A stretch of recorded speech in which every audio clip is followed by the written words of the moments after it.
అందరికీ నమస్కారం. ఈరోజు కథ ప్రేమ ఎంత మధురం, ఎపిసోడ్ 95 లిప్ లాక్. ఇక స్టోరీలోకి వెళ్తే, స్కూల్లో తన గురించి రూమర్స్ స్ప్రెడ్ చేసింది ఎవరై ఉంటారని ఆలోచించడం మొదలుపెట్టింది స్నేహ. అప్పుడు ముందుగా ఆమె దృష్టిలోకి వచ్చిన వాళ్ళు వరలక్ష్మి, పర్ణిక. ఒకప్పుడు వరలక్ష్మి కొడుకు యువన్ను గాయపరచడం వల్ల స్కూల్ నుంచి బయటకు వెళ్లాల్సి వచ్చింది. అందుకే ఆ పగని మనసులో పెట్టుకొని వరలక్ష్మి ఇలా చేసి ఉంటుందా అని ఒక క్షణం ఆలోచించింది. కానీ ఈ మధ్య వాళ్ళు కూడా ఏదో ప్రాబ్లమ్స్లో ఉన్నారని ఎవరి ద్వారానో వింది స్నేహ. కాబట్టి ఈ టైంలో ఇలాంటి పనుల గురించి వాళ్ళు ఆలోచించరని తనకు తానే చెప్పుకుంది. మరి ఇలా చేయాల్సిన అవసరం ఎవరికి ఉంది అని ఆలోచిస్తూ ఉండగా హఠాత్తుగా ఆమెకు గుర్తొచ్చింది రాజేశ్వరి. ఆమె ఎంత చెప్పినా అక్షయ్ ఇంటిని తాను వదిలిపెట్టకపోవడంతో రాజేశ్వరి తన పలుకుబడితో ఇలా చేసి ఉంటుందని అనుకుంది. దానికి తోడు ఆమె తనతో ఫోన్లో మాట్లాడినప్పుడు జరగబోయేదాన్ని ఎదుర్కోవడానికి సిద్ధంగా ఉండమని బెదిరించింది. అందుకే ఇదంతా ఆమె పని అయి ఉంటుందని అనుకుంది స్నేహ. తనను ఆ ఇంటి నుండి పంపించడానికి రాజేశ్వరి చిన్న పిల్లాన్ని కూడా వదిలిపెట్టకుండా యువన్ మనసుకు పెద్ద గాయం అయ్యేలా చేసిందని అనుకుంది. దాంతో స్నేహ మనసు కోపంతో రగిలిపోయింది. మౌనంగా కాల్ స్టార్ట్ చేసి ఇంటికి వచ్చింది. జరిగిన దారి గురించి ఆలోచిస్తూ స్నేహ సీరియస్గా ఉండటంతో ఆమెను చూసి అన్నపూర్ణ కొంచెం ఆశ్చర్యపోయింది. వాటర్ తీసుకొచ్చి ఆమె చేతికిస్తూ, మేడం మీకు ఒంట్లో బాలేదా, ఏదైనా ప్రాబ్లమా అని అడిగింది. దాంతో స్నేహ బలవంతంగా నవ్వి, అదేం లేదు అన్నపూర్ణ గారు, నేను బాగానే ఉన్నాను అని చెప్పి, మీరు కొంచెం యువను చూసుకోండి అని అంది. సరే మేడం అని అన్నపూర్ణ చెప్పడంతో తన రూమ్కి వెళ్ళిపోయింది స్నేహ. నైట్ డిన్నర్ పూర్తయ్యే టైంకి కూడా అక్షయ్ ఇంకా ఇంటికి రాలేదు. అప్పుడు స్నేహ, అన్నపూర్ణ గారు ఈరోజు యువన్ను నేను నిద్రపుచ్చుతాను అని అంది.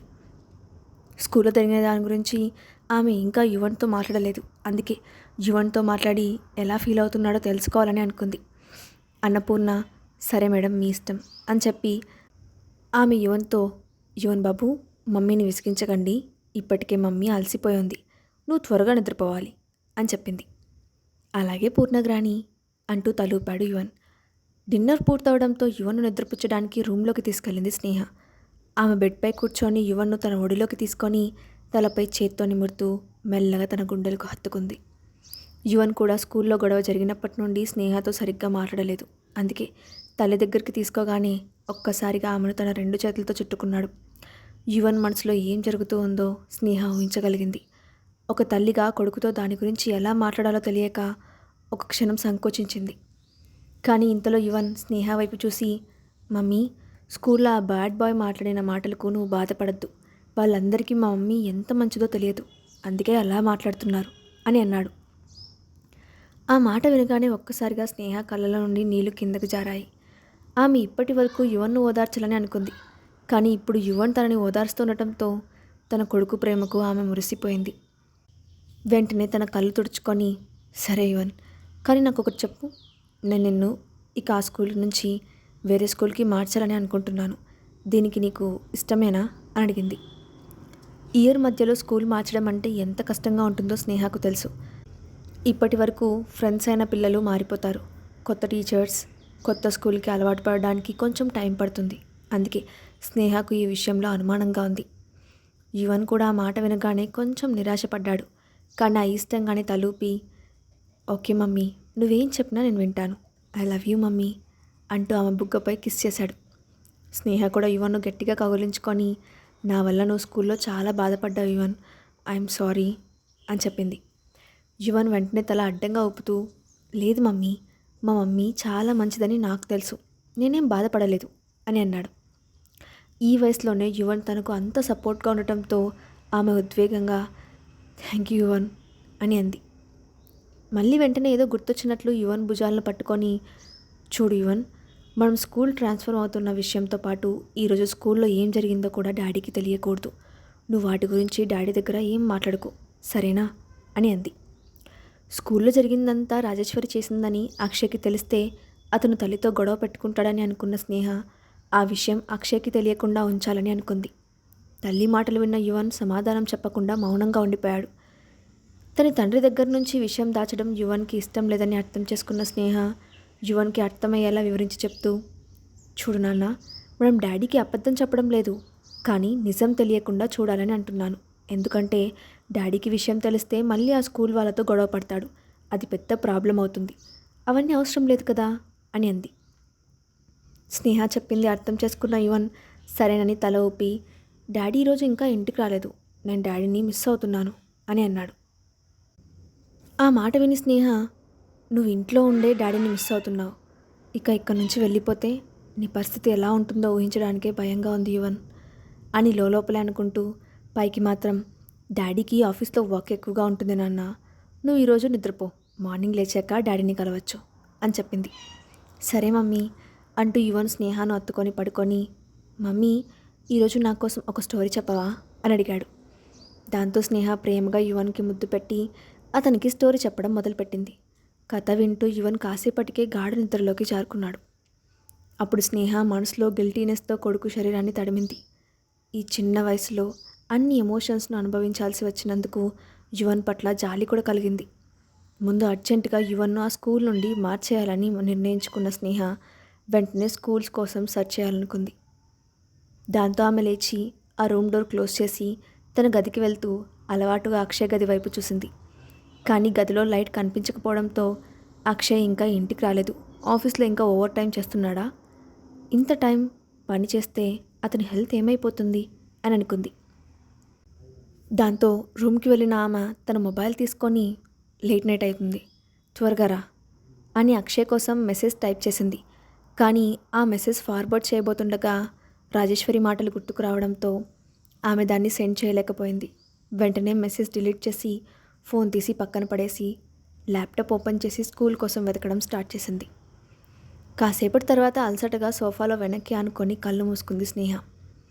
5 నిమిషాల తర్వాత హఠాత్తుగా తన పక్కనే ఎవరో నిలబడి ఉన్నట్లుగా అనిపించడంతో ఉలిక్కిపడి కళ్ళు తెరిచింది స్నేహ. ఎదురుగా నిలబడి ఉన్నాడు అక్షయ్. అతన్ని చూడగానే స్నేహ హడావిడిగా తన ల్యాప్టాప్ని క్లోజ్ చేసి పక్కన పెడుతూ, నువ్వెప్పుడొచ్చావు అని అడిగింది.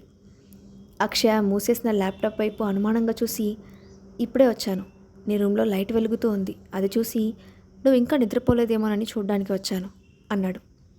హో, నేను ల్యాప్టాప్లో ఏదో వర్క్ చేస్తూ ఇప్పుడే కళ్ళు మూసుకున్నాను అని అంది.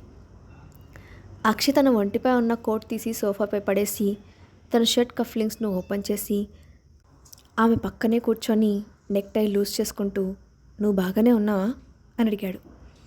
హఠాత్తుగా అడిగిన ఆ ప్రశ్న విని స్నేహ వెంటనే తడబడుతూ, హా, నాకేమైంది, నేను బాగానే ఉన్నాను అని అంది.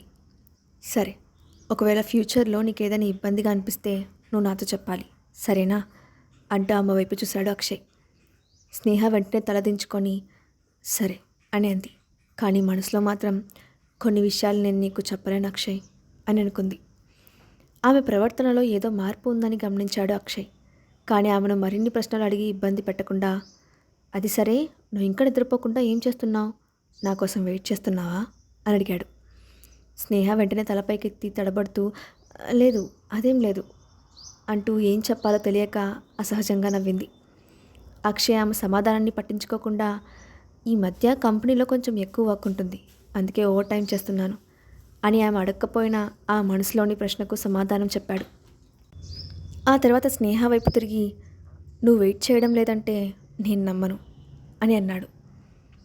ఆ మాటకు స్నేహ మనసులో నిట్టూర్చి, నీకోసం ఎదురు చూడడం లేదంటే నన్ను నేను కూడా నమ్మను అని గొనుగుతూ తల తిప్పబోయింది. కానీ ఇంతలోనే హఠాత్తుగా అక్షయ ముఖాన్ని చేతుల్లోకి తీసుకొని గొనుగుతున్న ఆ పెదాలపై ముద్దు పెట్టాడు.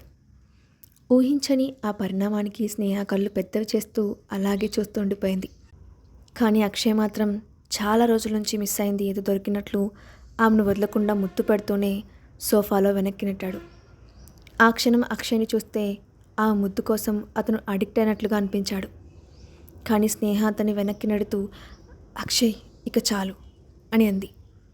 అక్షయ్ ఆ మాటను వినిపించుకునే పరిస్థితిలో లేడు. మెల్లగా ఆమె పెదాలను వదిలి కళ్ళలోకి చూసి నవ్వుతూ, నాకు సరిపోదు అంటూ ఆమెను ఆక్రమించుకున్నాడు. చాలాసేపటి తర్వాత ఇద్దరూ గాఢ నిద్రలోకి జారుకున్నారు. గత కొన్ని రోజుల నుంచి నిద్ర పట్టక సతమతమవుతున్న స్నేహ ఆ రోజు తన మనసులోని బాధంతా మర్చిపోయి డీప్ స్లీప్లోకి వెళ్ళింది. ఉదయాన్నే ఆమె నిద్ర లేచేసరికి తన పక్కన అక్షయ్ కనిపించలేదు. దాంతో ఆమె కంగారుగా లేచి కూర్చొని ఆ గదిలో చుట్టూ చూసింది. అతను గదిలో కనిపించకపోవడంతో వెంటనే ఫోన్ తీసి కాల్ చేయబోయింది. కానీ అప్పటికే అక్షయ్ దగ్గర నుండి వచ్చిన మెసేజ్ ఉండటంతో దాన్ని ఓపెన్ చేసి చూసింది స్నేహ. ఈరోజు వీకెండ్ అయినా ఆఫీస్లో వర్క్ ఉంది, నేను వెళ్తున్నాను, నువ్వు ఎక్కడికి వెళ్లకుండా రెస్ట్ తీసుకో అని ఆ మెసేజ్లో ఉంది. అది చూసిన స్నేహ చిన్నగా నవ్వుకొని లేచి వెళ్ళి రెడీ అయింది. ఈరోజు ఆమెకు కూడా ఆఫీస్లో వర్క్ ఉండటంతో మధ్యాహ్నానికి తిరిగి రావచ్చని అనుకుంటూ రెడీ అయ్యి కిందకు దిగింది. అప్పటికి యువన్ ఇంకా నిద్ర లేవకపోవడంతో అన్నపూర్ణతో చెప్పి ఆఫీస్కి వెళ్ళింది. కంపెనీలోకి అడుగుపెట్టిన స్నేహ తన క్యాబిన్ వైపు వెళ్తుండగా వెనుక నుంచి అటెండర్ వచ్చి, మేడం, మిమ్మల్ని జనరల్ మేనేజర్ తన క్యాబిన్కి రమ్మని చెప్పి పిలుస్తున్నారు అని చెప్పాడు. స్నేహ ఆశ్చర్యపోతూ ఈరోజు జనరల్ మేనేజర్కి నాతో ఏం పనుంది అని అనుకుంటూ అతని క్యాబిన్కి వెళ్ళింది. ఆమెను చూడగానే మేనేజర్, రండి మేడం అని పిలిచాడు. స్నేహ వెళ్ళి అతని ఎదురుగా కూర్చొని, సార్ నన్ను రమ్మన్నారట, ఏంటి విషయం అని అడిగింది. అప్పుడు జనరల్ మేనేజర్ ఒక క్షణం మౌనంగా ఉండి, మిస్ స్నేహ, మీరు మీ వర్క్లో చాలా డెడికేటెడ్గా ఉన్నారు. ఇది ఇప్పటికే అందరికీ ప్రూవ్ చేశారు. కానీ ఇప్పటికీ నక్షత్ర ఎంటర్టైన్మెంట్స్ కంపెనీ చాలా చిన్న కంపెనీ. మేము ఫ్యూచర్లో మీకు అకాడమేటెడ్ చేయలేమని అనుకుంటున్నాం అని అన్నాడు. ఆ మాట విన్న స్నేహ ఆశ్చర్యపోతూ, సార్ అంటే అర్థం ఏంటి అని అడిగింది. మేనేజర్ ఆమె వైపు సంకోచంగా చూసి, ఓకే మిస్ స్నేహ, విషయం ఇంత దూరం వచ్చింది కాబట్టి మీకు నిజం చెప్పేస్తున్నాను. మీరు మీ జాబ్కి రిసిగ్నేషన్ ఇస్తే బాగుంటుంది అని అన్నాడు. ఆ మాట వినగానే స్నేహ షాక్ అయింది. ఒక క్షణం తానేం విందో అర్థం కానట్లుగా చూసి, రిసిగ్నేషన్ ఇవ్వాలా? కానీ సార్, మీరు ఎందుకు ఇలా చెప్తున్నారు? నేనేమైనా తప్పు చేశానా అని అడిగింది. ఆ ప్రశ్నకు జనరల్ మేనేజర్ ఏం మాట్లాడలేదు. దాంతో స్నేహ మళ్ళీ మాట్లాడుతూ, మేనేజర్, నా వర్క్ మీకు నచ్చకపోతే చెప్పండి, నేను దాన్ని మార్చుకుంటాను, ఇంకొంచెం బెటర్గా చేస్తాను అని మళ్ళీ అడిగింది. ఇప్పుడు స్నేహకు ఆ జాబ్ చాలా ముఖ్యం. ఒకవైపు యువన్ను స్కూల్ మార్చాలి అనుకుంటున్న స్నేహ ఈ టైంలో జాబ్ పోతే అంతా తలకిందలైపోతుందని అనుకుంది. అసలు ఇంత సడన్గా నన్ను జాబ్ నుండి మానేయమని ఎందుకు అడుగుతున్నారు? దీనికి కారణం ఎవరైనా ఉంటారు అని ఆలోచించింది. మళ్ళీ ఆమె మనసులో రాజేశ్వరి మెదిలింది. దీనికి అంతటికి కారణం ఆమెనా అన్న అనుమానం మొదలైంది. అప్పుడు మేనేజర్ మాట్లాడుతూ, స్నేహ మేడం, ఇందులో మీ తప్పేం లేదు. మీ ఎఫిషియన్సీ గురించి అందరికీ బాగా తెలుసు. కానీ ఈ విషయంలో నేనేం చేయలేను. నిజం చెప్పాలంటే ఇది మా హయ్యర్ అఫీషియల్స్ తీసుకున్న డిసిషన్. ఇక ఈ విషయంలో నేను కూడా ఏం చేయలేను. సో ప్లీజ్ మీరు అర్థం చేసుకోండి అని అన్నాడు. దాంతో స్నేహకు ఇదంతా రాజేశ్వరి చేస్తున్న పనే అని అనుమానం నమ్మకంగా మారింది. దాంతో స్నేహ అక్కడి నుండి లేచి, ఓకే సార్, నాకు విషయం అర్థమైంది. ఇక ఈ విషయంలో నేను మిమ్మల్ని కష్టపెట్టను. నా రిసిగ్నేషన్ లెటర్ మీకు వెంటనే పంపిస్తాను అని చెప్పి అక్కడి నుండి వెనక్కి తిరిగి చూడకుండా వచ్చేసింది. ఇంకో క్షణం అక్కడే ఉంటే తన కళ్ళల నుండి వచ్చే నీళ్లు జనరల్ మేనేజర్ చూసేస్తాడేమో అని ఆమె భయపడింది. తనకున్న ఏకైక ఆస్తి తన సెల్ఫ్ రెస్పెక్ట్. దాన్ని అతని ముందు పోగొట్టుకోవడం ఆమెకు ఇష్టం లేదు. దాంతో ఆమె ఆవేశంగా తన క్యాబిన్ వైపు వెళ్తుండగా అప్పుడే హఠాత్తుగా అటు నుంచి వెళ్తున్న కమల్ ఆమెను చూశాడు. స్నేహ ముఖంలో ఎక్స్ప్రెషన్ చూసిన అతను ఆమె దేనికో అప్సెట్గా ఉందని అర్థం చేసుకొని కొంచెం ఆశ్చర్యపోయాడు. ఆ తర్వాత ఒక క్షణం ఏదో ఆలోచించి వెంటనే ఉల్లాసంగా స్నేహ దగ్గరికి వెళ్ళి, హలో స్నేహ, ఏంటలా ఉన్నావు? నిన్ను ఆఫీస్ నుంచి పంపించేశారా ఏంటి అని నవ్వుతూ అడిగాడు. స్నేహ ఏం మాట్లాడకుండా కోపంగా అతని వైపు చూసి పక్కకు నడిచింది. అయినా కమల్ ఆమెను వదిలిపెట్టకుండా అడ్డుగా వెళ్ళి నుంచొని, ఏంటి స్నేహ, ఏం మాట్లాడకుండా వెళ్ళిపోతున్నావు?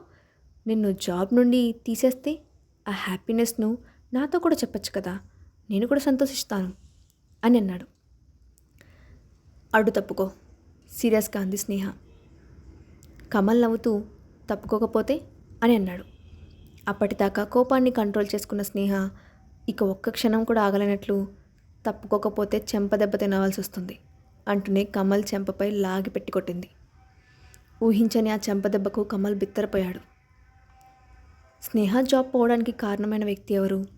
ఇప్పుడు స్నేహ పయనం ఎటువైపు? నెక్స్ట్ పార్ట్లో చూద్దాం. ఈ స్టోరీ అప్డేట్ ఎలా ఉందో కింద కామెంట్ బాక్స్లో మీ ఒపీనియన్ని షేర్ చేయండి. అలాగే ఇలాంటి మరిన్ని స్టోరీస్ కోసం మా ఛానల్ సబ్స్క్రైబ్ చేసుకోండి. Thanks for watching.